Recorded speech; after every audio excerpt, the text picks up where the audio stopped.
ഇതിൽ പറയാൻ പോകുന്ന ഓരോ കാര്യവും ചെയ്യുന്നതിന് മുൻപായിട്ട് ഒരു നിയത്ത് ഉണ്ടായിരിക്കണം. അതായത് ഞാൻ ഈ കാര്യങ്ങളൊക്കെ ചെയ്യുന്നത് റമദാനെ വരവേൽക്കാൻ വേണ്ടിയിട്ടാണ്, അതിൻ്റെതായ പുണ്യം എനിക്ക് തരണേ എന്നുള്ളത് ആ ഒരു നിയത്ത്, ആ ഒരു ദുആ ഉണ്ടായിരിക്കണം.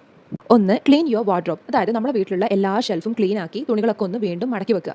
റമദാനിൽ നമുക്ക് ഇതുപോലുള്ള കാര്യങ്ങളൊന്നും ചെയ്യാൻ വേണ്ടി നമുക്ക് സമയം കിട്ടില്ലല്ലോ. അതുകൊണ്ട് തന്നെ റമദാൻ വരുന്നതിന് മുൻപായിട്ട് നിങ്ങളുടെ വാർഡ്രോബ് ഒക്കെ ഒന്ന് ക്ലീൻ ആക്കുക. നിങ്ങളുടെ മാത്രമല്ല, നിങ്ങളുടെ അനിയത്തിയുടേത്, അനിയൻ്റേത്, അതുപോലെ ഉമ്മാടത്, ഉപ്പാടത്, അങ്ങനെ എല്ലാവരുടെയും വാർഡ്രോബ് നിങ്ങൾ തന്നെ ഒരു നല്ല നിയത്തോട് കൂടിയിട്ട് അവർക്ക് റമദാനിൽ ഈ ഒരു ഡ്രസ്സ് കൊണ്ടൊന്നും ഒരു ബുദ്ധിമുട്ടും വരാതിരിക്കാൻ വേണ്ടി നോക്കിയിട്ട് കാണുന്നില്ല, അല്ലെങ്കിൽ എല്ലാം സ്ഥാനം തെറ്റി കിടക്കുന്നു, ഇങ്ങനെയൊന്നുള്ള ബുദ്ധിമുട്ടില്ലാതെ അവർക്കെല്ലാം പെട്ടെന്ന് എടുക്കാൻ പറ്റുന്ന വിധത്തിൽ ഒന്ന് അവരുടെ ഷെൽഫൊക്കെ ഒന്ന് അറേഞ്ച് ചെയ്ത് കൊടുക്കുക. രണ്ട്, വീട് മുഴുവൻ വൃത്തിയാക്കുക. വീട് മുഴുവൻ ഓരോ ഭാഗം പറയേണ്ടതില്ല, നമ്മുടെ വീടിൻ്റെ ഓരോ മുക്കും മൂലയും വൃത്തിയാക്കുക. അത് വൃത്തിയാക്കുന്ന സമയത്ത് നന്നായിട്ട് ദിക്റും ദുആയും ഒക്കെ ചെയ്യണം. നല്ല നിയത്ത് ഉണ്ടായിരിക്കണം. റമദാനെ വരവേൽക്കാൻ വേണ്ടിയിട്ടാണ് ഞാനിത് ചെയ്യുന്നതെന്നുള്ളത് ആ ഒരു നിയത്ത്, ആ ഒരു ദുആ മനസ്സിലുണ്ടായിരിക്കുക. ദിക്ർ സ്വലാത്ത് അധികരിപ്പിക്കുക. നമ്മൾ എന്ത് ചെയ്യുമ്പോഴും, എന്ത് കാര്യം ചെയ്യുമ്പോഴും, എന്ത് കുഞ്ഞു കാര്യം ചെയ്യുമ്പോഴും ദിക്ർ സ്വലാത്ത് അധികരിപ്പിക്കുക. അതും നമ്മുടെ റമദാനെ വരവേൽക്കാൻ വേണ്ടിയാണെന്നുള്ള നിയത്തോട് കൂടി തന്നെ നമ്മൾ എന്തെങ്കിലും ചൊല്ലി അത് സ്റ്റോപ്പ് ചെയ്യുന്ന സമയത്ത് അല്ലാണ്ട് പ്രത്യേകം ദുആ ചെയ്യുക, റമദാനിലേക്ക് എത്തിക്കാനും അതുപോലെ നല്ലൊരു റമദാൻ, ഇത്രയും കാലത്ത് റമദാനേക്കാളും നല്ല ഒരുപാട് പുണ്യങ്ങൾ വാരിയെടുക്കാൻ പറ്റുന്ന ഒരു റമദാനാക്കി മാറ്റിത്തരാനും എപ്പോഴും ദുആ ചെയ്യുക. റമദാനിലേക്ക് പുതിയ നമസ്കാര കുപ്പായം അതുപോലെ മുസല്ലയൊക്കെ വാങ്ങിയിട്ടുണ്ടെങ്കിൽ അതൊക്കെ ക്ലീൻ ചെയ്ത് വെക്കുക. അല്ലെങ്കിൽ നമ്മൾ ഉപയോഗിച്ചുകൊണ്ടിരിക്കുന്ന വസ്ത്രങ്ങൾ അത് നന്നായി അലക്കി നല്ല അത്തറൊക്കെ പൂശി വെക്കുക. അത്ര എന്ന് പറയുമ്പോൾ നോൺ ആൽക്കഹോളിക് ആയിട്ടുള്ള അത്ര ഉണ്ടല്ലോ, അത് വാങ്ങി പുരട്ടുക. നമസ്കാര കുപ്പായങ്ങൾ, മുസല്ല, അതുപോലെ എല്ലാവരും ഒരുമിച്ചാണ് നമസ്കരിക്കുന്നുണ്ടെങ്കിൽ അതൊക്കെ ക്ലീൻ ചെയ്ത് വെക്കുക. ഈമാൻ ഒന്നുകൂടി നന്നായിട്ട് സ്ട്രോങ് ആക്കാൻ വേണ്ടി സുബഹിക്ക് ശേഷവും മഗ്രിബിന് ശേഷവും അല്ലാത്ത സമയത്ത്, ളുഹർ കഴിഞ്ഞിട്ട് അല്ലെങ്കിൽ അസറിന്റെ സമയത്തൊക്കെ, അങ്ങനെയുള്ള ഏതെങ്കിലും സമയത്ത് നിങ്ങൾ ഖുർആൻ ഓതാത്ത സമയങ്ങളിൽ ഖുർആൻ ഓതി തുടങ്ങുക. നമസ്കാരത്തിന്റെ സമയം ട്രാക്ക് ചെയ്യാൻ വേണ്ടി പ്രയർ ടൈം ട്രാക്കർ തയ്യാറാക്കുക. അതായത് ഏത് സമയത്താണ് ബാങ്ക് കൊടുത്ത ഉടനെ നമസ്കരിക്കുന്നുണ്ടോ, ഏത് സമയത്താണ് ഞാൻ നമസ്കരിക്കുന്നതെന്നൊക്കെ ഒന്ന് മനസ്സിലാക്കി എടുക്കാൻ വേണ്ടി ഒരു ട്രാക്കർ തയ്യാറാക്കുക.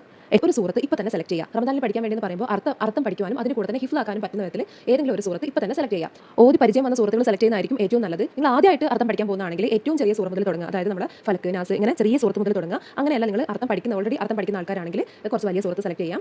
അല്ലെങ്കിൽ യാസീൻ, വാഖിയ, മുൽക്ക്, ഇങ്ങനെ നമ്മൾ സ്ഥിരമായിട്ട് ഓതുന്ന സൂറത്തുകൾ ഉണ്ടാവില്ല, കുറച്ച് നമുക്ക് ഫ്ലുവൻ്റ് ആയിട്ടുള്ളത്, അങ്ങനെയുള്ള സൂറത്തും സെലക്ട് ചെയ്യാം. അപ്പോൾ റമദാനിന് വേണ്ടിയിട്ട് ഏതെങ്കിലും ഒരു സൂറത്ത് സെലക്ട് ചെയ്യുക. റമദാന്റെ 30 ദിവസം കൊണ്ട് നമുക്ക് അർത്ഥവും പഠിക്കണം, അതുപോലെ തന്നെ നന്നായിട്ട് ഫ്ലുവൻ്റ് ആണോ അല്ലെങ്കിൽ ഹിഫ്ളാക്കി മാറ്റാൻ നമുക്ക് പറ്റണം. ഇതൊക്കെ പറയുമ്പോൾ തന്നെ മനസ്സിൽ ഒരുപാട് ആ ഒരു എക്സൈറ്റ്മെന്റ് ഇങ്ങനെ കയറി വരാണ്. കാരണം ഒരുപാട് സന്തോഷമുണ്ട് ഇപ്പോൾ തന്നെ ഇതിനെക്കുറിച്ച് ആലോചിക്കുമ്പോൾ. റമദാൻ ഇൻഷാ അല്ലാഹ് നമുക്ക് എല്ലാവർക്കും നമ്മൾ ആഗ്രഹിക്കുന്നത് പോലെ എല്ലാ കാര്യവും ഭംഗിയായിട്ട് ചെയ്യാൻ പറ്റട്ടെ, നമുക്ക് ദുആ ചെയ്യാം.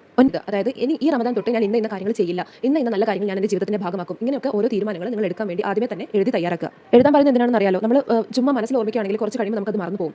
എഴുതി തയ്യാറാക്കുകയാണെങ്കിൽ തീർച്ചയായിട്ടും നമുക്ക് പിന്നെയും ആ പുസ്തകം അല്ലെങ്കിൽ ആ ഒരു പേജ് എടുത്ത് നോക്കുന്ന സമയത്ത് ഇത് കൂടുതൽ നമ്മുടെ മനസ്സിലേക്ക് ഓർക്കും. അതുകൊണ്ട് തന്നെ റെസൊല്യൂഷൻസ് എഴുതി തയ്യാറാക്കുക. എന്തൊക്കെ കാര്യങ്ങൾ നിങ്ങൾക്ക് ഈ റമദാൻ തൊട്ട് ചെയ്യണം, അല്ലെങ്കിൽ ഈ റമദാൻ തൊട്ട് നിങ്ങൾക്ക് ഉപേക്ഷിക്കേണ്ട ശീലങ്ങൾ എന്തൊക്കെയാണ്, ഇങ്ങനെയുള്ള കാര്യങ്ങൾ ഒന്ന് ലിസ്റ്റ് ചെയ്യുക. റമദാനിന് വേണ്ടി ഒരു പ്ലാനിംഗ് തയ്യാറാക്കുക, റുട്ടീൻ തയ്യാറാക്കുക. റമദാനിൽ എങ്ങനെയായിരിക്കും ഓരോ കാര്യങ്ങളും ചെയ്യുന്നത്, ഒന്ന് റമദാനെ കുറിച്ച് ആലോചിച്ച് നോക്കുക. റമദാന്റെ രാവിലെ മുതൽ രാത്രി വരെയുള്ള ഓരോ സംഗതികളും ഓർത്ത് നോക്കുക. എങ്ങനെയൊക്കെ എന്തൊക്കെ കാര്യങ്ങൾ ചെയ്യണം എന്നുള്ളത് ഇപ്പോൾ തന്നെ ഒരു പ്ലാനിംഗ് റെഡിയാക്കി വെക്കുക. എന്താണ് നോമ്പ് എന്ന് നന്നായി പഠിച്ച് മനസ്സിലാക്കുക. നമുക്ക് ഒരുപാട് വായനയും ഒരുപാട് സ്പീച്ചൊക്കെ നമുക്ക് കിട്ടും, ഒരുപാട് ഉസ്താദുമാരുടെ സ്പീച്ചൊക്കെ ഉണ്ട്. അപ്പോൾ എന്താണ് നോമ്പ്, എന്തിനാണ് നമ്മളോട് അല്ലാഹു തആല നമ്മളോട് നോമ്പെടുക്കാൻ പറഞ്ഞതും, അല്ലെങ്കിൽ അതിന്റെ കാരണങ്ങൾ, നോമ്പുള്ള ഗുണങ്ങൾ, ഇങ്ങനെയുള്ള കാര്യങ്ങളൊന്ന് പഠിച്ച് മനസ്സിലാക്കുക. ഒന്ന്, ദുആ ബക്കറ്റ് ലിസ്റ്റ് തയ്യാറാക്കുക. ദുആ ബക്കറ്റ് ലിസ്റ്റ് എന്ന് പറയുമ്പോൾ റമദാനിൽ മുഴുവൻ ആ 1 മുതൽ 30 വരെ എല്ലാ ദിവസവും മുടങ്ങാതെ പ്രാർത്ഥിക്കാൻ വേണ്ടി നിങ്ങൾക്ക് ആഗ്രഹമുള്ള കാര്യങ്ങൾ, നിങ്ങൾക്ക് നേടേണ്ട കാര്യങ്ങൾ, എന്തൊക്കെ വേണം, നിങ്ങൾക്ക് സ്വർഗ്ഗം വേണം, സ്വർഗ്ഗം കണ്ടുവയ്ക്കണം, അല്ലെങ്കിൽ നമ്മുടെ ഇഹലോകത്തേക്കുള്ളതും പരലോകത്തേക്കുള്ളതായിട്ടുള്ള ഓരോ കാര്യം നിങ്ങൾക്ക് എന്തൊക്കെ വിട്ടുപോകാതെ 30 ദിവസവും ദുആ ചെയ്യണോ ആ ദുആ മുഴുവനും ഒന്ന് എഴുതി വെക്കുക. ഇങ്ങനെ ഒരു ദുആ ബക്കറ്റ് ലിസ്റ്റ് നമ്മുടെ കയ്യിലുണ്ടെങ്കിൽ നമുക്ക് ഒരിക്കലും ഒരു നഷ്ടബോധം തോന്നില്ല. അതായത് റമദാൻ കഴിയുമ്പോൾ, റമദാൻ അവസാനിക്കുന്ന സമയത്ത് ഞാൻ ഇന്ന കാര്യങ്ങളൊന്നും അല്ലാഹുവോട് ചോദിച്ചിട്ടില്ലല്ലോ, എനിക്ക് മറന്നുപോയല്ലോ എന്നുള്ള ആ ഒരു നഷ്ടബോധം ഉണ്ടാവില്ല. അപ്പോൾ റമദാന്റെ പ്രത്യേകത അറിയാലോ, നമ്മൾ എന്ത് ദുആ ചെയ്താലും അത് ഒരു തവണ ദുആ ചെയ്ത പോലെയല്ല, ഒരു പ്രാവശ്യം നമ്മൾ ദുആ ചെയ്താൽ പോലും 1000 ഇരട്ടിയായിട്ടാണ് അല്ലാഹുവിന്റെ അടുത്തേക്ക് എത്തുന്നത്. അതുകൊണ്ട് തന്നെ ദുആ ബക്കറ്റ് ലിസ്റ്റ് നിർബന്ധമായിട്ടും എല്ലാവരും കയ്യിൽ സൂക്ഷിക്കുക. നമുക്ക് ആവശ്യമുള്ള എല്ലാ കാര്യങ്ങളും, നമ്മുടെ ഇഹലോകത്തേക്കുള്ളതും പരലോകത്തേക്കുള്ളതായിട്ടുള്ള എല്ലാ കാര്യങ്ങളും ലിസ്റ്റ് ചെയ്ത് വെച്ച് എല്ലാ ദിവസവും അല്ലാഹുവോട് ചോദിക്കുക. റമദാനിലേക്ക് പ്രിപ്പയർ ആവാൻ വേണ്ടി ഉമ്മാനെയും ഉപ്പാനെയും ഹെൽപ്പ് ചെയ്യുക. അവർക്ക് എപ്പോഴും ബിസി ആയിട്ടുള്ള ആൾക്കാരായിരിക്കും. ഉപ്പാക്കൊക്കെ ജോലി ഉണ്ടാവും, ഉമ്മാക്കൊക്കെ എപ്പോഴും വീട്ടിൽ എന്തെങ്കിലും ജോലി ഉണ്ടാവും. അപ്പോൾ അവരെയും കൂടി ഒന്ന് ഹെൽപ്പ് ചെയ്യുക. ഇതുപോലെ ദുആ ചെയ്യാനുള്ള ബക്കറ്റ് ലിസ്റ്റുകൾ തയ്യാറാക്കി കൊടുക്കാം. അതുപോലെ ഇതിൽ പറഞ്ഞ ഓരോ ടിപ്സും ഉമ്മാക്കും ഉപ്പാക്കൊക്കെ പറഞ്ഞു കൊടുത്തിട്ട് അവരെ കൂടുതൽ എക്സൈറ്റഡ് ആക്കുക. അവരുടെ അടുത്ത് നമുക്ക് ഒരുപാട് കാര്യങ്ങൾ പഠിക്കാനുണ്ടാവും. അപ്പോൾ അതും പഠിച്ചെടുക്കാൻ വേണ്ടി നമ്മൾ മറന്നു പോകാൻ പാടില്ല. അവരുടെ നിന്ന് കിട്ടുന്ന നോളജ് നമ്മൾ സ്വീകരിക്കണം. അതിനൊപ്പം തന്നെ അവർക്ക് നമുക്ക് പറഞ്ഞു കൊടുക്കാൻ പറ്റുന്ന കാര്യങ്ങൾ നമ്മൾ പറഞ്ഞു കൊടുക്കുകയും വേണം. റമദാനിന് മുൻപായിട്ട് നിങ്ങളുടെ ഫാമിലി, ഫ്രണ്ട്സ് എല്ലാവരെയും ഒന്ന് കോൺടാക്ട് ചെയ്യാൻ വേണ്ടി ശ്രമിക്കുക. എല്ലാവരോടും ഒന്ന് സംസാരിച്ച് അൽഹംദുലില്ലാ എന്ന ഒരു തോന്നൽ ഉണ്ടാക്കിയെടുക്കുക. ഒരുപാട് നാളായിട്ട് കോൺടാക്ട് ചെയ്യാത്ത ആൾക്കാർക്ക് ഉണ്ടാവില്ല, എല്ലാവരും ഒന്ന് ഫോൺ വിളിക്കാൻ വേണ്ടി സമയം കണ്ടെത്തി എല്ലാവരും ഒന്ന് ഫോൺ വിളിക്കുക. ഒരുപാട് സന്തോഷത്തോടെ ആയിരിക്കും ഫോൺ കട്ട് ചെയ്യുന്നത്. ഈ ഒരു വീഡിയോ നിങ്ങൾക്ക് ഉപകാരപ്രദമായിട്ട് തോന്നുന്നുണ്ടെങ്കിൽ നിങ്ങളുടെ ഫ്രണ്ട്സിനും ഫാമിലിക്കും ഒക്കെ ഷെയർ ചെയ്ത് കൊടുക്കാൻ മടിക്കരുത്. കാരണം ഇതൊരു അമലാണ്, നമുക്ക് ഒരുപാട് പുണ്യം കിട്ടുന്ന, ഇതിൽ പറയുന്ന എന്തെങ്കിലും കാര്യങ്ങൾ ആരെങ്കിലും ശ്രദ്ധിച്ച് അവരത് ചെയ്താൽ അതിന്റെ കൂലി നിങ്ങൾക്ക് കൂടി കിട്ടും. അപ്പോൾ അതുകൊണ്ട് തന്നെ മറ്റുള്ളവരിലേക്ക് കൂടി ഷെയർ ചെയ്ത് കൊടുക്കാൻ മറക്കരുത്. ഈ റമദാനിനെ നമുക്ക് എല്ലാവർക്കും ഒരുമിച്ച് വളരെ സന്തോഷത്തോട് കൂടി സ്വാഗതം ചെയ്യാം. ഈ റമദാനിലേക്ക് എത്തിച്ചേരാനും അതുപോലെ ഒരുപാട് പുണ്യം നമുക്ക് വാരിയെടുക്കാനുള്ള ഭാഗ്യം അല്ലാഹു തരട്ടെ. നമുക്ക് അതിനുള്ള തൗഫീക്കിന് വേണ്ടി ദുആ ചെയ്യാം.